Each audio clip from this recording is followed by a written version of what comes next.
রহস্যময় পারিবারিক গল্প সম্পূর্ণ অডিও স্ক্রিপ্ট। প্রারম্ভিক অংশ। রান্না করতে গিয়ে হঠাৎ চুলার আগুনে হাতের আঙুল পুড়ে গেল। আমি কি করে চিৎকার করে উঠলাম। ছেলে রান্নাঘরে ছুটে এলো। কি হয়েছে মা? আমি আঙুল দেখিয়ে বললাম, পুড়ে গেছে। সে আমার হাত ধরে দেখল। তারপর হঠাৎ আমার পোড়া আঙুল মুখে নিয়ে ফু দিতে লাগল। আমি বললাম, কি করছিস? সে বলল, এতে ঠান্ডা লাগবে। কি তার মুখের ভেতরে আমার আঙুল ঠান্ডা হচ্ছিল সত্যি। একটু পরে সে আমার আঙুল মুখ থেকে বের করল। বলল, এখন ভালো লাগছে? আমি বললাম, হ্যাঁ। সে আমার পোড়া জায়গা হালকা করে চুমু দিল। আমি অবাক হয়ে তাকালাম। সে বলল, মা, তোমার কষ্ট আমার সহন হয় না। আমি চাই সবসময় এভাবে তোমার পাশে থাকতে। আমি বললাম, তুই তো থাকি। সে আমার 2 হাত ধরে বলল, না মা, আমি স্বামীর মতো থাকতে চাই। আমি বললাম, মানে কি? সে বলল, মা, আমি তোমাকে ভালোবাসি। তোমার সামান্য ব্যথাও আমি সহ্য করতে পারি না। আমি চাই তুমি আমার স্ত্রী হয়ে যাও। আমি সারা জীবন এভাবে তোমার যত্ন নেব গো। আমার পোড়া হাত কাঁপছিল। আমি বললাম, তুই কি বলছিস? সে বলল, মা, আমি সিরিয়াস। তুমি আমাকে বিয়ে করো। আমি প্রমাণ করে দেব আমি তোমার সবচেয়ে ভালো স্বামী হতে পারব গো। Click bed line. এই গল্পটি সম্পূর্ণ শুনলে আপনাদের পানি অটোমেটিক বের হয়ে যাবে। সো যত দ্রুত সম্ভব হাতের কাছে টিস্যু নিয়ে বসে পড়ুন। বিছানার চাদর যেন নষ্ট না হয় সেটা সম্পূর্ণ খেয়াল রাখার অনুরোধ জানিয়ে গল্পটি এখন শুরু করব। তার আগে সর্বশেষ অনুরোধ, দয়া করে এমন পানি বের করার গল্প নিয়মিত শুনতে আমাদের চ্যানেলটি সকলেই সাবস্ক্রাইব করুন। ধন্যবাদ। পরিচয় পর্ব। হ্যালো বন্ধুরা, আমার নাম রুমানা খান। আমার বয়স 44 বছর। আমার স্বামীর নাম সোহেল খান, বয়স 47 বছর। আমাদের 2 সন্তান, সাকিব আর সায়রা। সাকিব 21 বছর বয়সী, ইউনিভার্সিটিতে পড়ে। সায়রা 14 বছর বয়সী, হাই স্কুলে যায়। মূল গল্প। এটা ছিল গত মাসের কথা। আমি রান্নাঘরে দাঁড়িয়ে সাকিবের প্রিয় খিচুড়ি রান্না করছিলাম। সে পরীক্ষা দিয়ে বাড়ি ফিরেছিল। সন্ধ্যার সময় ছিল।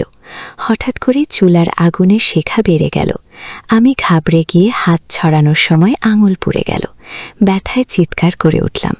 সাকিব তার রুম থেকে দৌড়ে এলো। মা, কি হয়েছে? সে আমার হাত দেখে বুঝে ফেলল। পুড়ে গেছে, আমি বললাম। সে সঙ্গে সঙ্গে আমার হাত নিয়ে নলের নিচে ধরে দিল। ঠান্ডা পানির স্পর্শে একটু আরাম পেলাম, কিন্তু তারপরও ব্যথা যাচ্ছিল না। সাকিব বলল, মা, আমার দাদি বলতো পোড়া জায়গায় মুখ দিয়ে ফুঁ দিলে তাড়াতাড়ি সেরে যায়। বলেই সে আমার পোড়া আঙুল মুখে নিয়ে হালকা করে ফুঁ দিতে লাগল। সত্যিই ব্যথা কমে গেল।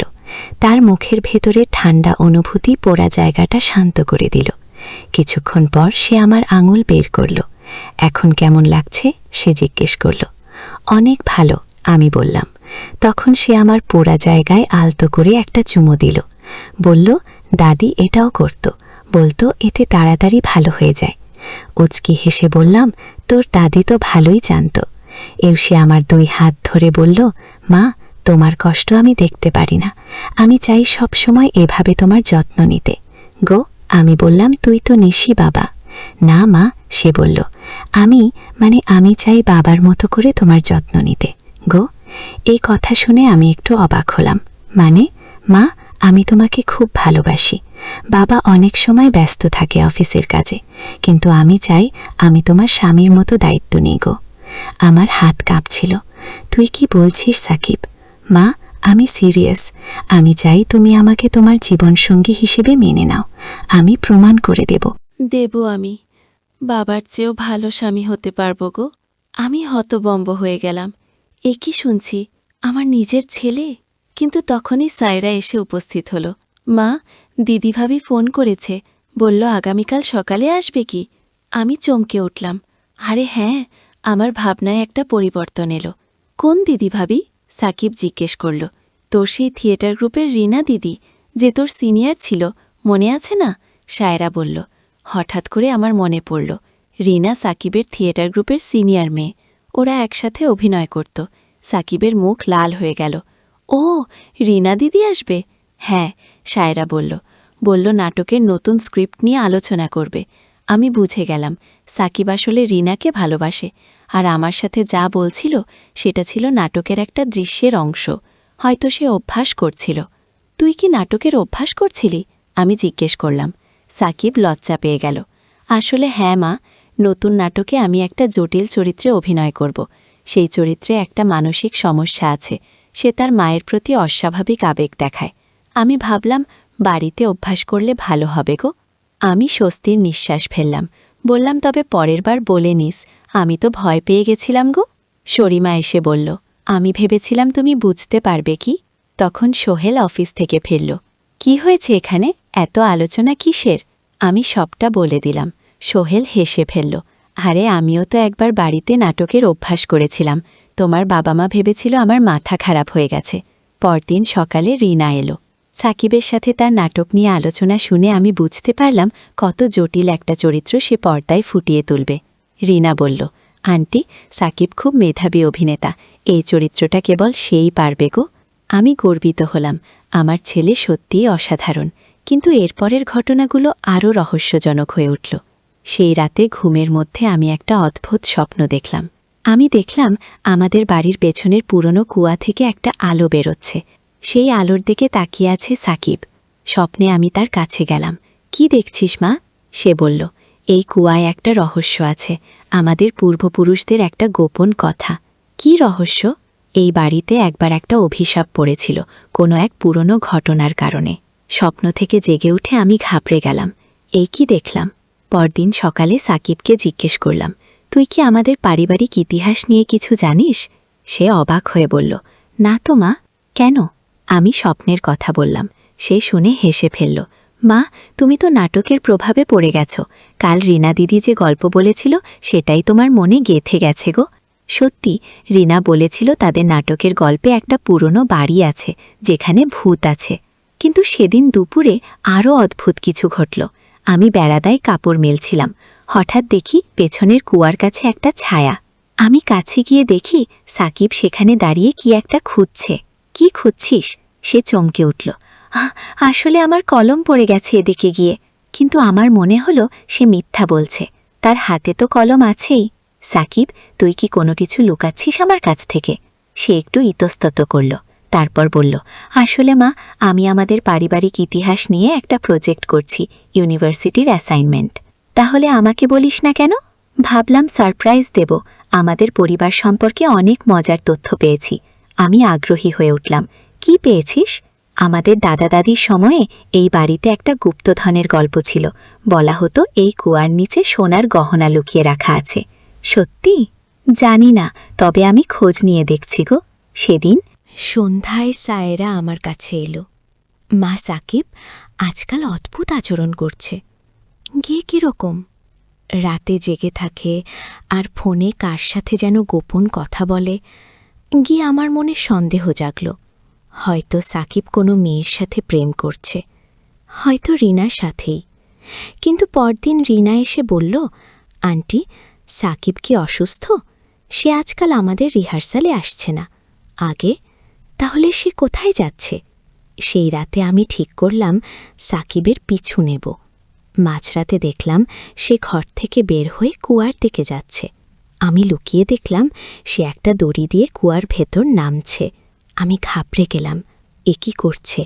অনেকক্ষণ পর সে উঠে এলো, হাতে একটা পুরনো বাক্স। আমি সাহস করে তার কাছে গেলাম। সাকিব, তুই কি করছিস? সে আমাকে দেখে স্তব্ধ হয়ে গেল। মা, তুমি ওকসে? কি? সে বাক্স খুলল। ভেতরে ছিল পুরনো কিছু চিঠি, ছবি আর কয়েকটা সোনার গহনা। আমাদের দাদিমার চিঠি, সে বলল, আর তার গহনা। আমি জানতাম এগুলো এখানে আছে। কি?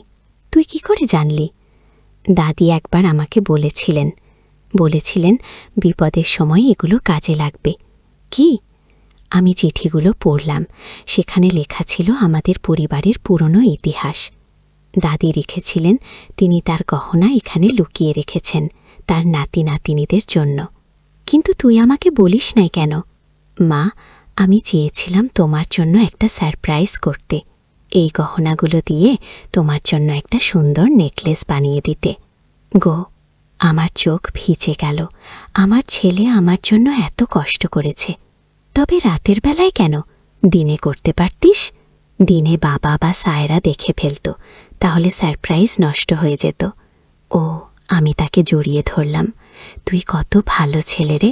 কিন্তু আমার মনে তখনও একটা প্রশ্ন ছিল, সাকিব, তুই কি করে জানতি যে এগুলো এখানে আছে?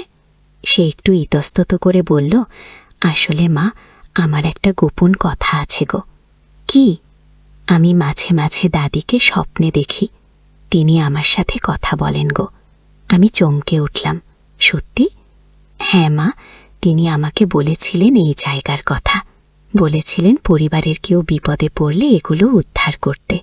গো, এ তো আরও রহস্যজনক কথা। আমি ভাবলাম হয়তো সাকিব আমাকে ভুল বুঝিয়ে বলছে, কিন্তু পরদিন সকালে আরও অবাক করা ঘটনা ঘটল। সোহেল অফিসে যাওয়ার সময় বলল, রুমানা, আমার অফিসে একটা সমস্যা হয়েছে। আমার অ্যাকাউন্টে কিছু টাকা কম দেখাচ্ছে, হয়তো ইনভেস্টমেন্ট লস হয়েছে। কি? আমি বুঝলাম সোহেলের আর্থিক সমস্যা হয়েছে।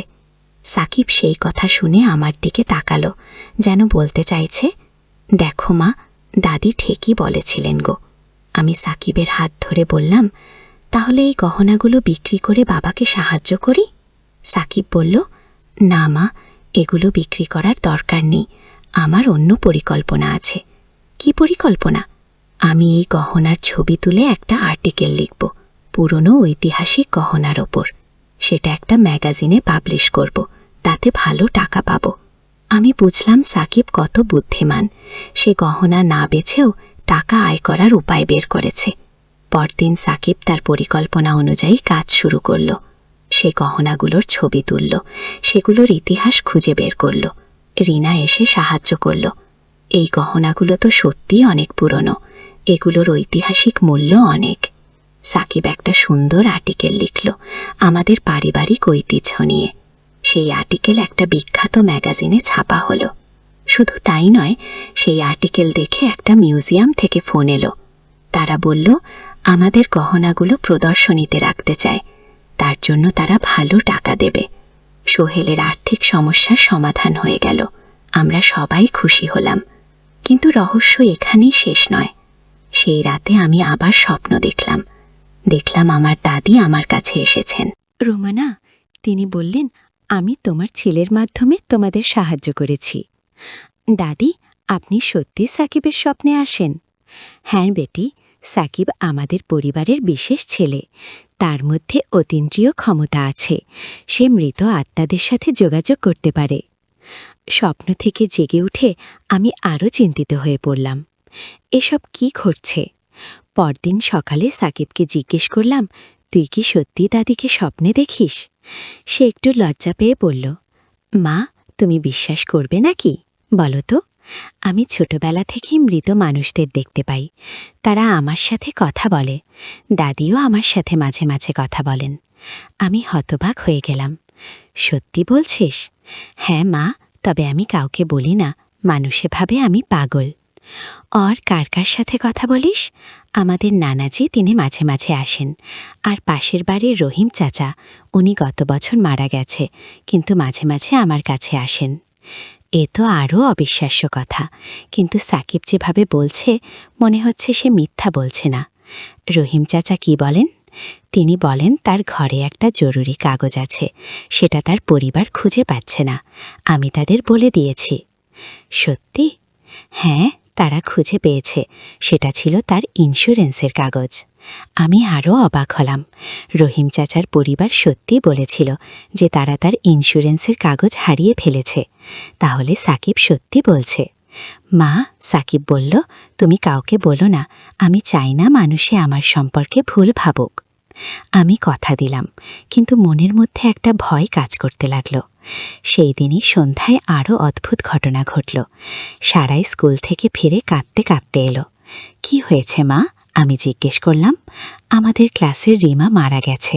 সারা কাঁদতে কাঁদতে বলল। কি করে? অ্যাক্সিডেন্ট হয়েছে, রিকশায় স্কুল যাওয়ার সময়। আমি খুব দুঃখ পেলাম। রিমা খুব ভালো মেয়ে ছিল। রাতের বেলায় সাকিব আমার কাছে এলো। তার মুখ ফ্যাকাশে। মা, রিমা আমার কাছে এসেছে। কি সে বলছে? তার মা খুব কাঁদছে। সে চায় তার মাকে বলতে যে সে ভালো আছে। আমার গা ছমছম করে উঠল। তুই কি বলছিস সাকিব? মা, রিমা বলেছে তার মায়ের কাছে একটা বার্তা পৌঁছে দিতে। কি বার্তা? সে বলেছে তার মা যেন তার ড্রয়ারের তলায় লুকানো চিঠিটা খুঁজে বের করে। সেখানে সে তার মায়ের জন্য কিছু লিখেছে। আমি সিদ্ধান্ত নিলাম, পরীক্ষা করে দেখব। পরদিন আমি রিমার মায়ের কাছে গেলাম। আপা, আমি বললাম, একটা কথা বলি, রিমা কি তার ড্রয়ারে কোনো চিঠি রেখেছিল? রিমার মা অবাক হয়ে বলল, আমি তো খুঁজে দেখিনি। কেন? একবার দেখুন তো। আমরা রিমার রুমে গিয়ে ড্রয়ার খুললাম। নিচের দিকে একটা চিঠি পেলাম। রিমার মা চিঠি পড়ে কাঁদতে লাগলেন। সেখানে রিমা লিখেছিল, মা, আমি তোমাকে খুব ভালোবাসি। তুমি আমার জন্য দুঃখ করো না। আমি সবসময় তোমার পাশে থাকব। রিমার মা আমাকে জড়িয়ে ধরে বললেন, তুমি কি করে জানলে? আমি কি বলবো? সাকিবের কথা বলবো? সেই রাতে সাকিব বলল, মা, রিমা এখন খুশি। সে বলেছে তার মা এখন আর কাঁদবে না গে। আমি বুঝে গেলাম সাকিব সত্যি অতীন্দ্রিয় ক্ষমতার অধিকারী। কিন্তু এই ক্ষমতা কি তার জন্য নিরাপদ? পরের কয়েক সপ্তাহে সাকিবের আচরণ আরও অদ্ভুত হয়ে উঠল। সে রাতের বেলায় জেগে থাকত, দিনে ক্লান্ত থাকত। একদিন রিনা এসে বলল, আন্টি, সাকিব নাটকে এসে অভিনয় করে, কিন্তু সে এত জোরে চিৎকার করে যে সবাই ভয় পেয়ে যায়। আমি বুঝলাম সাকিবের মানসিক অবস্থা খারাপ হয়ে যাচ্ছে। সেই রাতে আমি তার সাথে কথা বললাম, সাকিব, তুই কি অসুস্থ বোধ করছিস? মাসে বলল, আমার কাছে এখন অনেক মৃত মানুষ আসে। তারা সবাই কিছু না কিছু চায়। আমি ক্লান্ত হয়ে পড়েছি। তুই